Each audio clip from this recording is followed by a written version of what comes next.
நான் கோவில்பட்டியில் மாமன்னர் புலித்தேவர் மக்கள் இயக்கம் என்று சமூக அமைப்பு நடத்தி வருகிறேன். கடந்த 2018ஆம் ஆண்டு எனது உறவினர் ஒருவர் உடல்நிலை சரியில்லாமல் கோவில்பட்டி அரசு மருத்துவமனையில் இருந்தார். அவரை பார்க்க சென்றபோது அங்கு காவலர்கள் கிழக்கு காவல் நிலைய ஆய்வாளர் பவுல்ராஜ் அவர் தலைமையில் 9 பேர் வந்திருந்தாங்க. அவங்க வந்து உங்கள் மீது ஏதோ வழக்கு இருக்குது, நீங்கள் எனக்கு விசாரணைக்கு ஒத்துழைப்பு கொடுக்கணும்னு சொன்னாங்க. அவர் சொல்லதுக்கானங்க நான் அவரோட ஒத்துழைப்புக்காக அவரோட போயிருந்தேன்.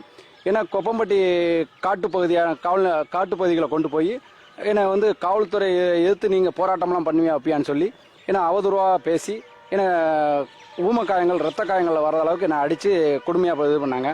அப்போ எனது உறவினர் என்னை கடத்தி கொண்டு போவதாக கோவில்பட்டி நம்பர் 1 நீதிமன்றத்தில் சர்ச் வாரண்ட் ஒன்று ஃபைல் பண்ணியிருந்தாங்க. அந்த அடிப்படையில் வந்து என்னை உடனடியாக 3 மணிக்குள்ள நீதிமன்றத்தில் ஆஜர்படுத்தணும் அந்த வாரண்டில் குறிப்பிட்டிருந்தது.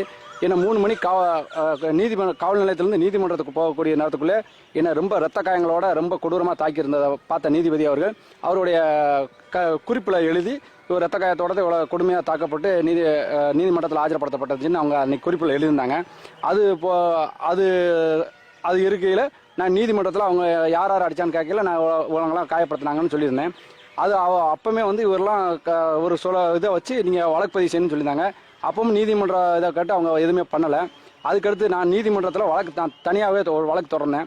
என்னை வந்து காட்டுப்பகுதியை கூட்டு போய் எனக்கு கொடூரமாக அப்படி இது பண்ணியிருக்காங்க, காயத்தை ஏற்படுத்தியிருக்காங்க, எனக்கு அங்கே இதில் வச்சு காட்டுப்பகுதியில் வச்சு அசிங்கமாக அவதூறாக பேசினாங்க அப்படிங்கிறத நான் அதில் குறிப்பிட்டு வழக்கு தொடர்ந்தேன்.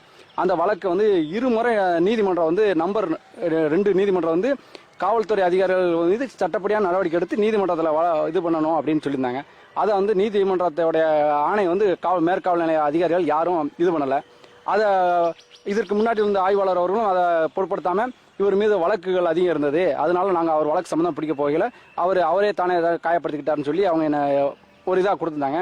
அது நீதிமன்றம் ஏற்றுக்கொள்ளலை. அவர் வந்து அன்னை உள்ள நீதிபதி அவருக்கு முன்னாடியே இது பண்ணியிருக்காங்க. அதனால நான் வந்து இதை ஏற்றுக்கொள்ள முடியாது. உடனடியாக இவர் கம்ப்ளைண்டில் உள்ள அதிகாரிகள் மீது வழக்கு பதிவு செய்து நீதிமன்றத்தில் நீங்கள் ஆஜர்படுத்தணும் அப்படின்னு சொல்லி அந்த ஆர்டரில் போட்டிருந்தாங்க.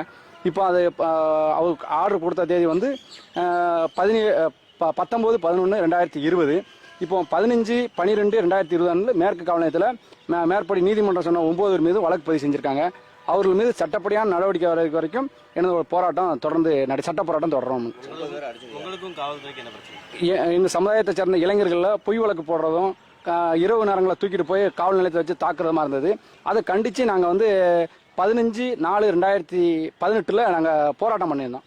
அந்த போராட்டத்தில் இருந்து காவல்துறைக்கு எதிராக நாங்கள் கோஷங்கள் போட்டோம். காவல்துறை அடக்குமுறையை கண்டித்து நாங்கள் கோஷம் போட்டோம். அதை மனதில் வச்சுக்கிட்டு என்னை இப்படி கொடூரமாக தாக்கினாங்க. பவுல்ராஜ் இன்ஸ்பெக்டர், கிழக்கு காவல் பவுல்ராஜ் இன்ஸ்பெக்டர், ராஜபிரபு, ஆண்டனி திலீப்பு, மணிமாறன், ஜான், ஹரிகிருஷ்ணன் மற்றும் காவலர்கள் 9 பேர் தாக்கினாங்க. 9 மீது இன்னைக்கு நீதிமன்றத்தின் மூலமாக மேற்கு காவலத்தில் வழக்கு பதிவு செஞ்சிருக்கு. அவர்கள் மீது காவல்துறை உயர் அதிகாரிகளும் நீதிமன்றம் தக்க தண்டனை வரைக்கும் எனக்கு போராட்டம் தொடரும்.